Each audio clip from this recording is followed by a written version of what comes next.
అదరగొట్టే కారం రంగు రుచి ఆచి కారం పొడి.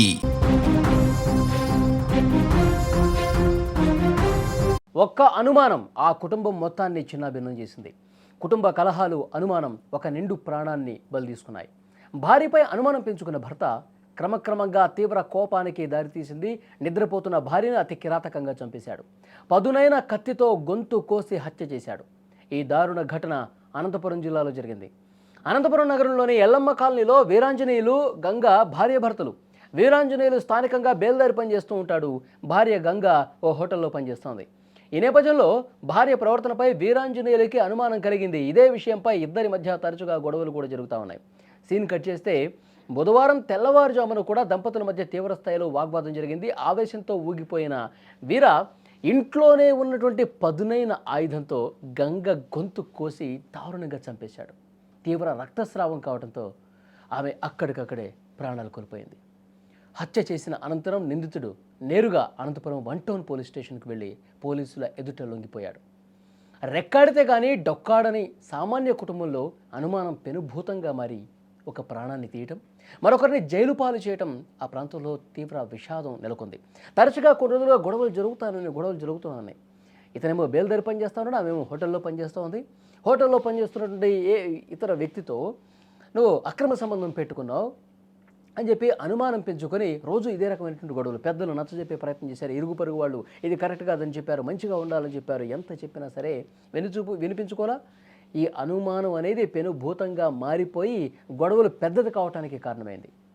ఇలా రోజు గొడవలు జరుగుతున్నాయి. నిన్న కూడా ఈ గొడవలు పెద్దగైపోయి చాలా దారుణంగా హత్య చేసే వరకు వెళ్ళినటువంటి పరిస్థితి ఉంది.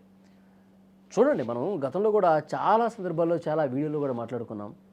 ఈ రకంగా అనుమానాలు పెంచుకొని భార్య మీద, భార్య భర్త మీద అనుమానాలు పెంచుకొని చంపే కాడికి పరిస్థితులు వస్తూ ఉన్నాయి. దీని మీద పోలీసులు కూడా ఇన్వెస్టిగేట్ చేస్తూ ఉన్నారు. కేసు నమోదు చేసుకొని దర్యాప్తు చేస్తున్నారు. ఆ బాబు ఒక పిల్లోని ఇష్టపడి పోలీస్ స్టేషన్లో ఇంతవరకు కేసు నడుస్తుంది. పోలీసు వాళ్ళు నెల టైం ఇచ్చినారు, రాజీ అవుతారా లేదా కేసు రాపించుకోవాలా అని. లేదు సార్ రాజీ అవుతాము, నెల టైం ఇచ్చి చూడండి అని అంటే నెల వరకు కలిసి ఉన్నారు. వాళ్ళ అన్నోళ్ళు పెద్దోళ్ళు అంతా కలుసుకొని వీళ్ళకి పంచాయతీ చేసి కలిపినారు 3 పిల్లల్ని. సంసారం తీసుకొద్దండమ్మా, కలుపుకోండి, బాగుండండి అని. నిన్న రాత్రి పని పోయి వచ్చింది, అందరికీ ఫోన్లు చేసింది, బాగుంది. రాత్రి ఏం జరిగిందో తెలియదు. వాళ్ళు చంపి వాళ్ళ అన్నకు ఫోన్ చేసినాడు. వాళ్ళన్న మా అమ్మలోకి ఫోన్ చేసినాడు, అక్క వాడు సంపుతాన్ని బెదిరిస్తున్నాడు, ఫోన్ అక్క అంటే ఆ బాబా సంపుతానాడు, సంపాదుతాను అమ్మ నన్ను అని ఫోన్ లో చెప్పిందంట. ఆ మనిషి అది భయపడుకునే ఫోన్ చేసినాడు, వాడు సంపుతాను అన్నాడు. పిల్లలను పిలుచుకొని పోయినాడు. మా అమ్మ వచ్చే లోపల, మేము వచ్చే లోపల 4:30 అయింది. ఇక్కడికి వచ్చే లోపల అంతలో మనిషి లేడు. చంపి రగ్గు కప్పి గొంతు కోసి రగ్గు కప్పి పోయినాడు. కొలాయిలు ఇచ్చినాడు, సౌండ్ రాకపోకుండా. ఆ బాబే కొట్టే రకమే కానీ మా అనుమానం ఒకడే అయితే చేసిండడు. ఇదైతే ఇది కలిసి చేసినారు ఎవరు అని మా డౌట్ అండి.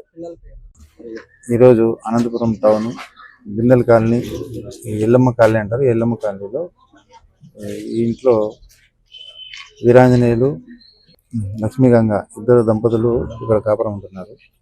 సుమారు 10 ఏళ్ళు అయింది పెళ్ళయి. 2 పిల్లలు ఉన్నారు. వాళ్ళకు ఆ అమ్మాయి పైన వేరే వాళ్ళతో మాట్లాడుతుంది, వేరే వాళ్ళతో చనువుగా ఉంటుందని చెప్పి అనుమానంతో అబ్బాయి నిన్న రాత్రి భార్యాభర్తలు గొడవ పడినారు. భర్త అమ్మాయిని గొంతు కోసి చంపినట్టుగా మాకు నేరస్థానాన్ని పెట్టాల్సి. ప్రస్తుతానికి వాళ్ళ తండ్రి ఇచ్చిన కంప్లైంట్ మేరకు కేసు రిజిస్టర్ చేసి దర్యాప్తు జరుపుతాం. దర్యాప్తులో ఏదైనా విషయాలు వెళ్ళడం మనం ఇస్తాం. అబ్బాయి బయలుదేరి పనిచేస్తాడు.